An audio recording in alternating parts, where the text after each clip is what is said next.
할렐루야. 오늘도 이 시간 우리를 은혜의 자리 또 기도의 자리로 인도해 주신 하나님의 은혜에 감사드립니다.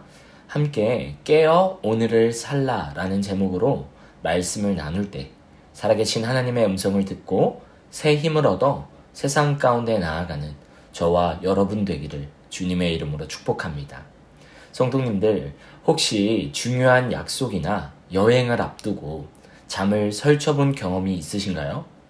다음날 아침 일찍 일어나야 한다는 생각에 알람을 몇 개씩 맞춰놓고 밤새 뒤척이며 혹시 늦으면 어떡하지 걱정했던 기억이 한 번쯤은 있으실 것입니다. 그만큼 우리에게 기다림과 준비는 늘 약간의 긴장감과 설렘을 동반합니다. 오늘 우리가 함께 나눌 데살로니가전서 말씀은 인류 역사상 가장 중요하고 위대한 약속, 바로 예수님의 다시 오심에 대한 말씀입니다. 당시 데살로니가 교회 성도들 중에는 이미 세상을 떠난 성도들을 보며 저들은 주님이 다시 오실 때 어떻게 되는 걸까 슬퍼하고 불안해하는 사람들이 있었습니다. 또한 주님이 언제 오실지 모른다는 생각에 일상의 삶을 내팽개치고 혼란에 빠진 사람들도 있었죠. 오늘 본문은 바로 그런 성도들을 향한 사도 바울의 따뜻한 위로이자 동시에 엄중한 권면의 말씀입니다.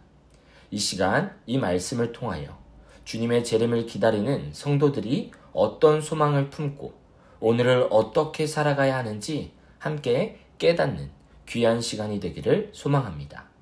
그렇다면 오늘 본문이 우리에게 주는 첫 번째 교훈은 무엇일까요? 우리에게는 죽음을 이기는 부활의 소망이 있다는 것입니다.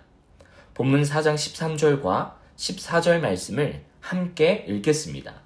형제들아, 자는 자들의 관하여는 너희가 알지 못함을 우리가 원하지 아니하노니 이는 소망 없는 다른 이와 같이 슬퍼하지 않게 하려 함이라.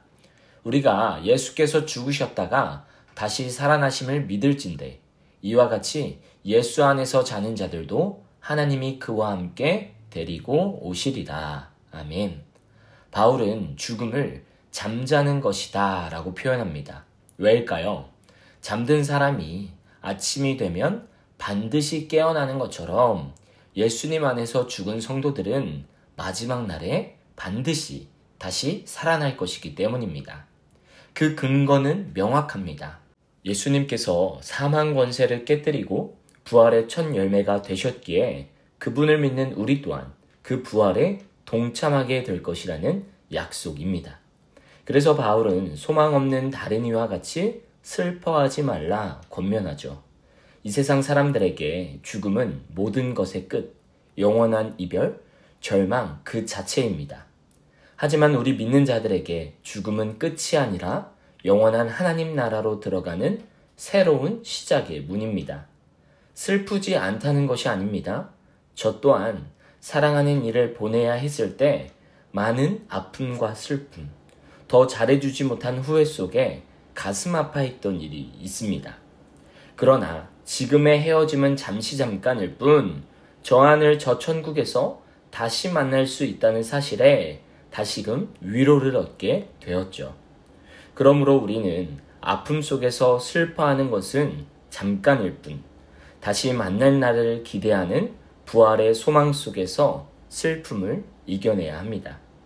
특별히 데살로니가 성도들에게 오늘 말씀은 현재의 우리 상황보다 더 절실하게 다가왔을 것입니다.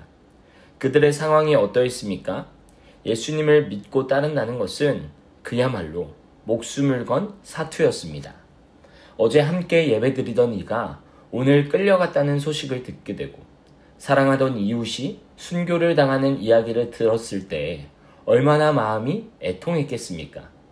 그리고 다음엔 내 차례가 될지도 모른다는 사실에 두려워했을 것입니다. 그러나 오늘 바울의 메시지를 통해 그들은 진정한 소망이 무엇인지를 다시금 깨닫습니다. 그리고 이렇게 고백하지 않았을까요? 하나님, 저도 이 땅에서 믿음의 경주를 잘 마치고 하나님 품에 안기게 하옵소서. 아마 이 소망이 없었다면 그들은 단 하루도 버티지 못했을 것입니다. 사랑하는 성도님들, 이것이 바로 세상을 이기는 성도의 능력입니다. 죽음의 절망 앞에서도 무너지지 않고 다시 오실 주님을 바라보며 굳건히 서는 믿음은 소망이 있기에 가능한 일이죠. 오늘 우리들에게 이 부활의 소망이 있습니까? 이 믿음과 소망을 간직할 때 우리는 모든 슬픔과 두려움을 이기게 될 것입니다.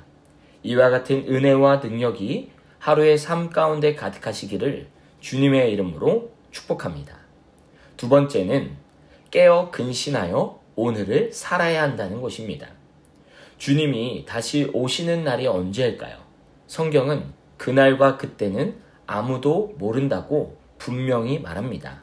5장 2절입니다. 주의 날이 밤에 도둑같이 이를 줄을 너희 자신이 자세히 알기 때문이라. 아멘. 사도 바울은 주의 날이 아무도 예상하지 못한 순간에 갑자기 임하게 될 것이다. 다시 한번 강조합니다. 왜 그럴까요? 5장 6절 말씀을 강조하기 위함입니다. 6절입니다. 그러므로 우리는 다른 이들과 같이 자지 말고 오직 깨어 정신을 차릴지라. 아멘. 사도 바울은 주의 날이 도둑같이 이를 것이기에 우리는 깨어 근신해야 함을 강조하고 있습니다. 여기서 깨어 있다는 것은 단순히 잠을 자지 않는 육신적인 상태를 말하는 것이 아닙니다. 영적으로 깨어 지금이 마지막 때임을 인식하고 하나님의 뜻을 분별하며 거룩하게 살아가는 것을 의미하는 것이죠. 반대로 잠들어 있다는 것은 세상의 죄악과 쾌락에 취해 영적인 감각을 잃어버리고 방탕하게 살아가는 것을 의미합니다.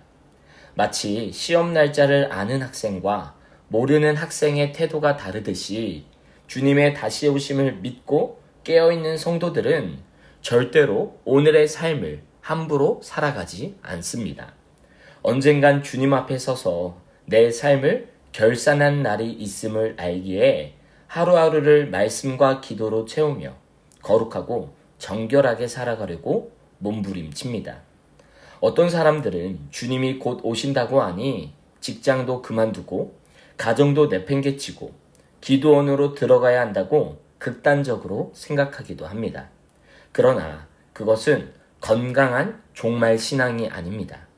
하나님은 우리가 각자에게 주어진 삶의 자리, 가정과 직장과 교회에서 빛과 소금의 역할을 감당하며 충성스럽게 오늘을 살아내기를 원하십니다. 깨어 있다는 것은 바로 오늘 내가 만나는 사람들에게 사랑을 베풀고 오늘 나에게 맡겨진 일에 최선을 다하며 오늘 나의 언어와 행동을 거룩하게 지켜나가는 일입니다. 이 영적인 깨어있음이 우리의 일상이 될 때 주님이 언제 오시더라도 우리는 아멘 주 예수여 오시옵소서 하며 기쁨으로 그분을 맞이하게 될 줄 믿습니다. 이제 말씀을 맺습니다. 주님의 재림은 우리에게 두려움의 날이 아니라 가장 큰 위로와 소망의 날입니다. 그날에 우리는 먼저 잠든 성도들과 함께 주님을 만나 영원한 기쁨을 누리게 될 것입니다. 이 소망을 가진 우리는 더 이상 어둠에 속한 자가 아니라 빛의 자녀들입니다. 그러므로 세상의 가치관에 취해 잠들지 말고 오직 깨어 믿음과 사랑과 소망의 전신갑주를 입고 오늘을 살아갑시다. 서로를 격려하고 덕을 세우며 각자에게 주어진 삶의 자리에서 빛의 자녀답게 살아가는 저와 여러분 되기를 주님의 이름으로 간절히 축원합니다. 아멘.